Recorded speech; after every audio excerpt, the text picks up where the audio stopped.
तो चलिए दोस्तों, आज की वीडियो में हम जानेंगे सुपारी का बिज़नेस कैसे करेंगे, सुपारी का होलसेल बिज़नेस कैसे करेंगे। सुपारी का बिज़नेस की मांग 12 महीना रहती है। इस बिज़नेस में कभी भी मंदी नहीं आती। यह एक तरह का सूखा बिज़नेस है, क्योंकि दोस्तों क्या होता है, सूखा बिज़नेस में आपको लॉस होने के चांसेस नहीं होता, क्योंकि उसमें प्रॉफिट ही होता है। तो यह क्या होता है, सूखा बिज़नेस जैसे करेंगे तो इसमें जैसे आप आज ला कर रखें और कल भी बेच सकते हैं, परसों भी बेच सकते हैं, 1 महीना बाद भी बेच सकते हैं, 1-2 महीना बाद भी बेच सकते हैं। यह ख़राब होने वाले में से नहीं है। तो इस हिसाब से इसमें नुकसान होने का बहुत कम चांसेस रहता है। जो कोई भी सूखा बिज़नेस आप कर लीजिए उसमें प्रॉफिट होगा, क्योंकि वो दोस्तों आज अगर नहीं बिका तो कल बेच सकते हैं उसको। तो इस हिसाब से अगर इस बिज़नेस को करेंगे तो बहुत ही अच्छा प्रॉफिट होगा, क्योंकि सुपारी हर जगह नहीं होता, ये कुछ कुछ गाँवों में होता है। तो वहाँ से अगर आप अपने स्टेट में ला कर बेचेंगे तो आपको बहुत ज़्यादा प्रॉफिट होगा। और होलसेलर क्या होता है दोस्तों, होलसेल में कोई भी बिज़नेस करें आपको प्रॉफिट ही होगा। तो सबसे पहले हम जान लेते हैं सबसे सस्ता कहाँ से खरीदें, कितना इन्वेस्टमेंट की ज़रूरत होती है, कितना प्रॉफिट होता है, कैसे मंगाएं, किससे संपर्क करें, किन चीज़ों की आवश्यकता होती है। तो सबसे सस्ता कहाँ से खरीदें, जैसे आप खरीद सकते हैं कर्नाटक, केरल, असम, मेघालय, तमिलनाडु और पश्चिम बंगाल। तो आप कर्नाटक, केरल और असम, ये 3 ऐसे राज्य हैं जहाँ पर बहुत ज़्यादा मात्रा में सुपारी होता है। तो आप इन राज्यों में जा करके आप आसानी से खरीद सकते हैं और अपने स्टेट में ला करके अच्छे दामों में बेच सकते हैं। इतना इन्वेस्टमेंट की ज़रूरत होती है। जैसे आप 1 मीट्रिक टन सुपारी मंगाओगे, जैसे छोटा गाड़ी आता है उस गाड़ी में अगर 1 मीट्रिक टन भी मंगाओगे तो एक मीट्रिक टन इक्वल टू होता है 1000 किलो।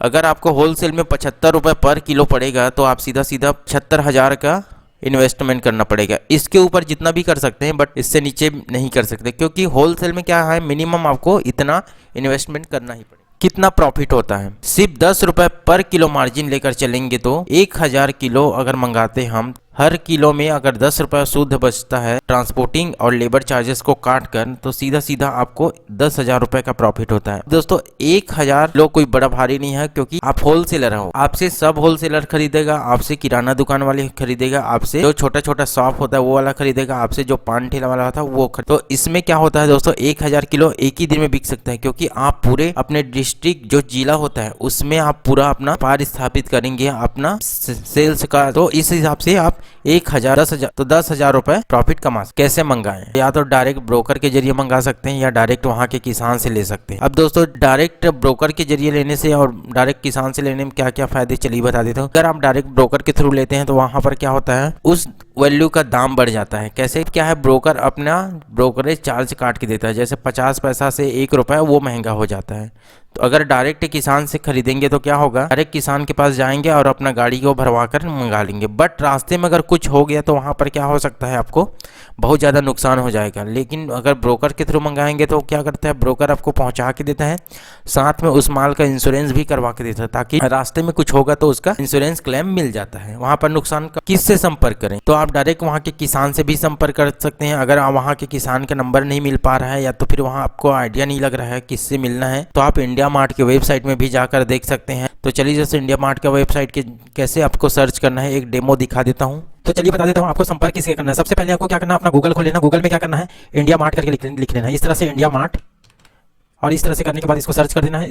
उसके बाद आपको यहाँ पर इस वाले ऑप्शन में देख लेते हैं, India mart, India manufacturer, supplier and exporter करके है। तो इसको जैसे क्लिक करेंगे तो आपके सामने इस तरह से पेज खुल जाएगा। यहाँ पर लिखा है inter product and service name. तो सपोज मैं आपको समझाने के लिए यहाँ पर ऑनियन कर देता हूँ, ऑनियन होलसेलर। तो यहाँ पर ऑनियन होलसेलर आ गया। जैसे इसको क्लिक करूंगा, सर्च करूंगा, तो आपके सामने बहुत से सप्लायर का नेम आ जाएगा। यहाँ पर कॉन्टैक्ट सप्लायर करके इस तरह से आ रहा है। तो आप किसी भी सप्लायर को क्लिक करके कॉन्टैक्ट कर सकते हैं। तो ये बेस्ट तरीका है किसी भी सप्लायर को करने का। अब दोस्तों इस बिजनेस को करने के लिए किन किन चीज़ों की आवश्यकता होती है, तो एक सबसे पहले खुद का दुकान होना चाहिए, दूसरा गोडाउन होना चाहिए जहां पर आप उस माल को रख सकें, तीसरा जीएसटी नंबर होना चाहिए। जीएसटी नंबर क्या होता है दोस्तों, हम जो गवर्नमेंट को जीएसटी टैक्स पेमेंट करते हैं उसके लिए जीएसटी नंबर होना अनिवार्य है। जीएसटी नंबर को अप्लाई करना बहुत ईजी प्रोसेस है, ये आप भी कर सकते हैं या फिर किसी अकाउंटेंट या सीए से करवा सकते हैं। ये फ्री ऑफ कॉस्ट है, इसमें कोई चार्जेस नहीं लगता। लास्ट कम से कम 1 स्टाफ, कोई भी होलसेल बिजनेस करेंगे कम से कम आपको 1 स्टाफ रखना पड़ेगा, क्योंकि जो आपको दुकान हो गया, गोडाउन हो गया और बैंक से रिलेटेड काम हो गया, सारी चीज़ों को देखेगा। और जो वसूली का भी काम हो जाता है, होलसेल में ज़्यादा वसूली का काम रहता है, तो उसको भी देख पाएगा। तो इस हिसाब से आप अपने कम से कम 1 स्टाफ रख सकते हैं। इसके ऊपर आप अपने हिसाब से जितना भी रख सकते हैं। चलिए दोस्तों, मेरा वीडियो आपको अच्छा लगा तो please like, subscribe and share जरूर करें और बेल आइकन को जरूर दबाएं, ताकि मेरा नेक्स्ट वीडियो का नोटिफिकेशन आप तक जरूर पहुँचे। चलिए, थैंक यू फॉर वॉचिंग।